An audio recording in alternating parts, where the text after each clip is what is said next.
अतिशय गंभीर विषय घेऊन मी तुमच्या पुढे आले आहे. ह्या महाराष्ट्रात शाळा नाही आहेत, कॉलेज नाही आहेत, हॉस्पिटल्स नाही आहेत, रुग्णांना न्यायला ॲम्ब्युलन्सेस नाही आहेत, मुलांना शाळेत जायला रस्ते देखील धड नाही आहे. काही मुलं पोहत जातात, काहींना ब्रिज इकडनं तिकडे जायला ब्रिज देखील नाही आहे. आणि अशा परिस्थितीत ज्या महाराष्ट्रावर इतकं अफाट कर्ज झालं आहे त्या महाराष्ट्रातले सगळे नेते अक्षरशः मजा करत आहेत. कुठेतरी हे सगळं थांबायला हवं. कालच भालचंद्र नेमाडे पण म्हणाले की हा जो अफाट उधळपट्टी जी चालली आहे ती कुठेतरी थांबायला हवी आणि या सगळ्या राजकीय पक्षांना आता शुद्धीवर आणायला हवं. आत्ताच्या निवडणुकीत बटेंगे तो कटेंगे हा जो नारा दिला गेला, जाती जातीत धर्माधर्मात जे युद्ध लावून दिलं जातं आणि लोकांना बेवकूफ बनवण्याचं काम जे सगळे पक्ष एकत्र मिळून करतात, तर ते बटेंगे तो कटेंगे नाही आहे, सब साथ साथ लुटेंगे हा आहे त्यांचा खरा नारा. आणि ते कसं आहे हे मांडण्यासाठी आज मी तुमच्या पुढे आली आहे. अजित पवार यांना 1000 कोटीची त्यांची मालमत्ता परत देण्यात आली आहे अशी जी बातमी आज माध्यमांपुढे आली, खरंच सांगते तळपायची आग मस्तकाला गेली. की चाललंय काय?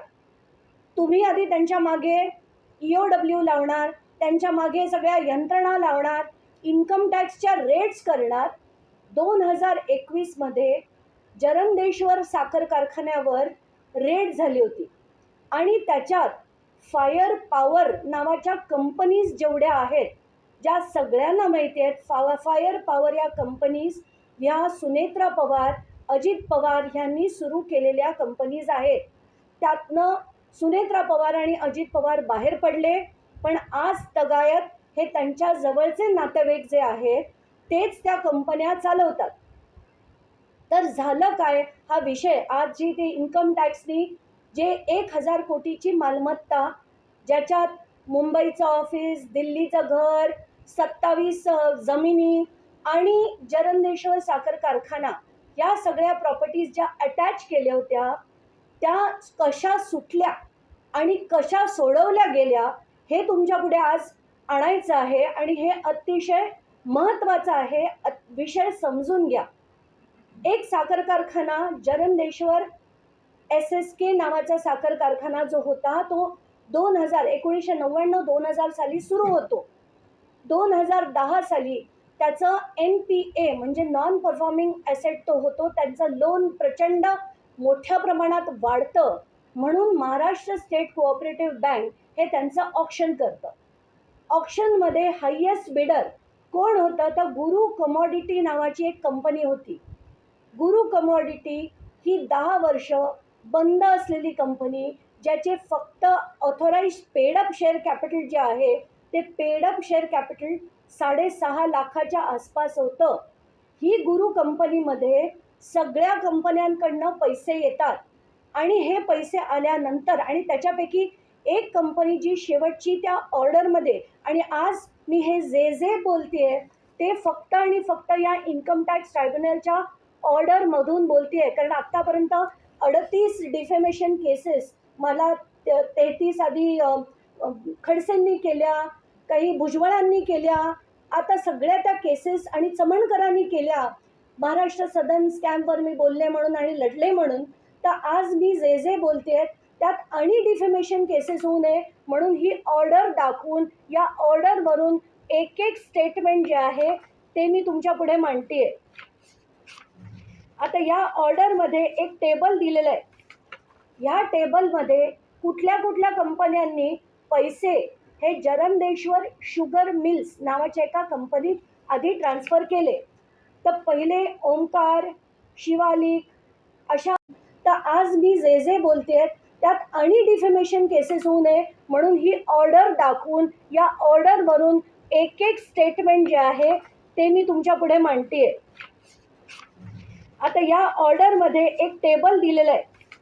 ह्या टेबलमध्ये कुठल्या कुठल्या कंपन्यांनी पैसे हे जरंदेश्वर शुगर मिल्स नावाच्या एका कंपनीत आधी ट्रान्सफर केले.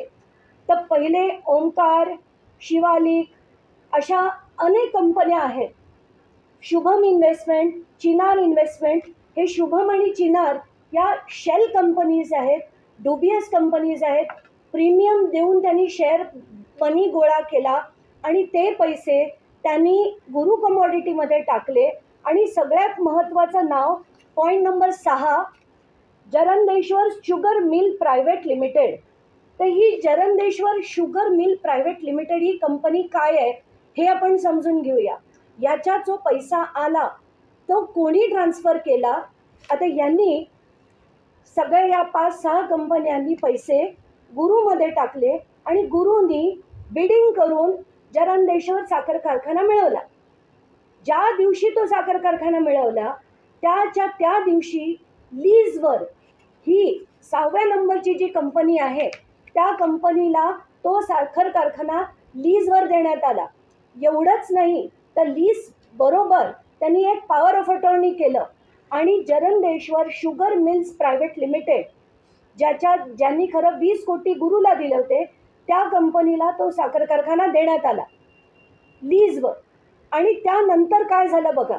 आता ही so called Jarandeshwar sugar mill जी कंपनी आहे त्याच्यात पैसे कुठून आले? तर त्याच्यात येणारा पैसा हा जय ॲग्रोटेक, ज्याचं आता नाव स्पार्कलिंग सोल्युशन्स म्हणून आहे, त्या कंपनीनी त्या जय ॲग्रोटेकमधला पैसा त्याच्यात आला. जय ॲग्रोटेकमध्ये कुठनं पैसा आला? जय ॲग्रोटेकमध्ये एक दुसरी कंपनी आहे ज्याच्यात सुनेत्रा पवार या सरळ डायरेक्टर आहेत. ते स्पार्कलिंग सॉईलमधनं पैसा हा BFS केमिकल्स नावाची जी कंपनी आहे ज्याच्यात सुनेत्रा पवार डायरेक्टर होत्या, या कंपनीतनं पैसा आला पहिल्या स्पार्कलिंग सॉईलमधनं आला जरंदेश्वर शुगरमध्ये, जरंदेश्वर शुगरमधनं आला त्या जरंदेश्वर साखर कारखाना विकत घेणाऱ्या गुरु कमॉडिटीमध्ये. तर असा हा सगळा पैसा फिरवला गेला. इन्कम टॅक्स अथॉरिटीनी सरळ याच्यात बेनामी प्रॉपर्टी आहे अजित पवार, सुनेत्रा पवार आणि पार्थ पवार यांची, असं या ऑर्डरमध्ये सरळ म्हटलेलं आहे. मग अडलं कुठे आणि थांबवलं कोणी, हा सगळ्यात त्याच्यातला कळीचा मुद्दा आहे. तर अड्ज्युडिकेटिंग अथॉरिटी जी बेनामी ट्रान्झॅक्शन प्रोहिबिशन ॲक्ट खाली केली गेलेली आहे, त्या ॲड्ज्युडिकेटिंग अथॉरिटीने हे थांबवलं आणि ते थांबवलं म्हणून हे पुन्हा अपीलमध्ये जेव्हा गेले त्या अपीलमध्ये सुद्धा त्या जजनी निर्णय अजित पवारांच्या बाजूने दिला. ॲड्ज्युडिकेटिंग अथॉरिटी कोण आहेत हे लोकांनी आता समजून घेतलं पाहिजे.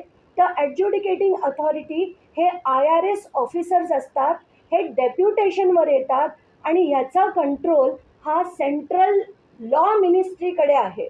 म्हणजे सेंट्रल लॉ मिनिस्ट्री या ॲड्ज्युडिकेटिंग अथॉरिटीना अपॉइंट करतं, ज्यांनी अजित पवारांविरुद्धची कारवाई थांबवली.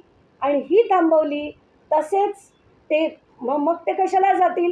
जर आज त्यांना पद मिळालं, उपमुख्यमंत्री पद, जे ते 6 वेळा भूषवत आहेत सो कॉल्ड, हे त्यांना पद दिलं गेलं, 1000 कोटीची मालमत्ता परत दिली, तर अजित पवार इतर कुठेही जातीलच कशाला? आणि हा जो सगळा थेर चालला आहे ना की यंत्रणांचा वापर करायचा, केसेस टाकायच्या, त्यांना आपल्या पक्षात घ्यायचं आणि मग केसेस परत घ्यायच्या, हे चित्र जोपर्यंत बदलत नाही, आणि हे एकाचंच नाही आहे, सगळे पक्ष तेच आहेत, सगळ्यांच्या फायली यांच्याकडे आहेत आणि हेच दाखवून ब्लॅकमेल करून हे जे आपल्या पक्षात घेतलं जातं आहे याचं धडधडीत उदाहरण ही ऑर्डर आहे. तर मला असं खूप वाटतंय की आता जनतेने शुद्धीवर यायला हवं. बटेंगे तो कटेंगे नाही, हम साथ लुटेंगे, हाच जो बाणा परत आपण बघतोय, हेच तंत्र वापरलं जात आहे आणि हे कुठेतरी आता थांबायला हवं. आपल्या कोणाला काही प्रश्न विचारायचे असतील तर नक्कीच विचार.